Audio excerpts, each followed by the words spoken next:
Everything you need to know about YouTube copyright. Making a copyright mistake can end your channel. So, here are the YouTube copyright rules. I'm going to explain in depth so that way you don't make these mistakes. What is copyright? Copyright is a form of legal protection for intellectual and creative works.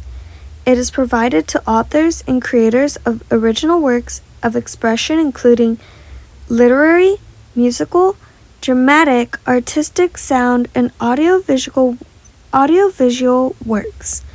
Copyright applies to both published and unpublished works. Copyright infringement. Copyright infringement occurs when someone uses or produces protected material without the copyright holder's permission.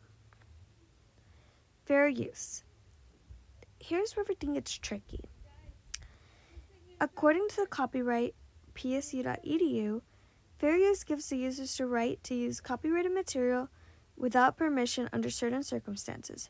If a use is fair, the user need not notify nor seek permission from the copyright holder. Only courts can make this decision. Basically, it's just not fair use unless the courts say, "Ayo, like it's fair use." For example, someone could do commentary, remix, or criticize your video and make it their own. Or like if you do use a clip, let's say from like Disney, right?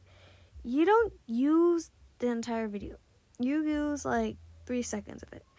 Typically, if you're gonna use like a clip, try not to use more than like 5 seconds, to be honest. Yeah, as long as you're still like adding commentary, you know what I mean, criticizing it, etc., etc., so that way it's fair use. How does this relate to YouTube? Copyright claims can get your video taken down and can give you a strike on your account.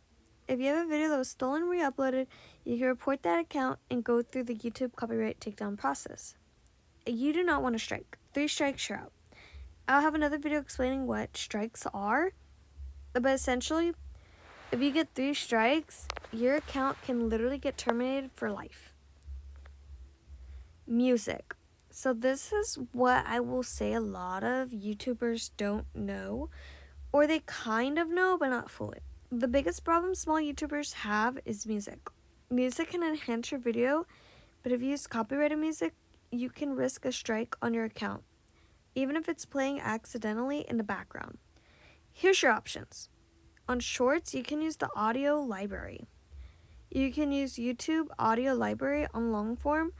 They're typically royalty-free, however, some require you to mention their names in the description, depends on the license type. If you are in the partner program, you can use creator music, mainstream music, that won't penalize you. AI music. As of right now, there's nothing explicitly stated, however, things can easily change. We really don't know if we can use AI. Also, I would say when it comes to royalty-free music, it really is best to use the YouTube audio library. Of course, when you're actually like get a certain amount of subscribers and all that type of stuff, you can get into the partner program. Let me look it up. YouTube partner program requirements. You need to have like 1,000 subscribers, accumulating like 4,000 valid public watch time hours within like the past 12 months, or having 10 million shorts within 90 days. So the thing is, basically, yeah, this would be like later on your YouTube journey where you could do this. I know that there are platforms such as like Licked. I've seen ads on it, but I'm going to be honest. The thing is, it's kind of like, I'm not sure if this is the case. Like on Netflix, for example, they have the rights to the movie for a certain period of time before it gets taken off. Is it the same with the YouTube partner program? What if the artist says no, like the label? Will your video get taken down after that? I don't know. I don't know if that's I actually don't know how that works. In AI music, I genuinely don't know. Technically, it's fair game, but to be fair, the technology is so new that we really don't know. So YouTube audio library, and I'm gonna show you what these mean. They're symbols.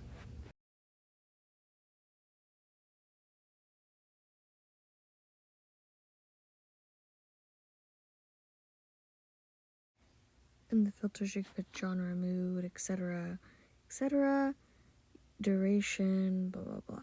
Attribution required, attribution not required, which is the most important thing. The cool thing is they also have sound effects that you could use, royalty-free. This is the symbol I was talking about, look. So if it has this YouTube play symbol, you can basically use it without having to attribute the artist. However, I'm gonna put attribution required. Let's say like one of these songs and it says CC, you must put like their information to description. So all you have to do is click view details, copy and paste that into the description.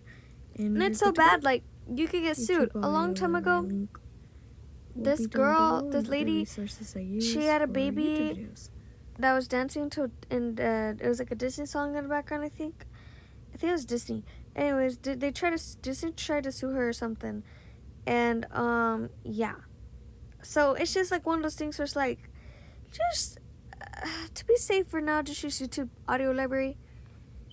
Here's an example. You can show Fawn, if you remember, she was a makeup guru. She literally had music and got like half of her videos taken down, and she had a lot of views. Don't let this be you. So there are two types of copyright claims on YouTube. Content ID claims. Content ID claims are automated systems that identify copyrighted material within a video. When Content ID finds a match, issue claims against the video. So yeah, just like their AI version that just takes it. The copyright holder can then choose how to handle the match content, such as tracking, monitoring the video's performance, monetizing, allowing the video to remain online but claiming ad revenue, or restricting, like blocking the video in certain regions and countries. Content ID claims are not considered a legal complaint. They are just automated way of managing copyrighted material. This may affect a video's monetization or regional availability, but doesn't impact channel standing. But it's still best to just not use copyrighted stuff, because it can literally become this. Copyright removal requests, takedowns. Removal requests are formal legal demands that take down infringing content DMCA compliance. Platforms like YouTube are legally required to process these requests because YouTube don't want to get sued, and they must meet specific legal requirements to be considered valid. Unlike content ID claims, copyright removal requests are manually filed by the copyright owner. Impact on video. A valid copyright removal request will result in the removal of a video from the platform. Impact on the channel. Copyright removal requests can result in copyright strikes on the uploader's channel, and multiple strikes can lead to a channel's termination. So yeah, thank you for watching my video. If you found this helpful, leave a like if you found this video helpful. It'll help the channel. And also, if there's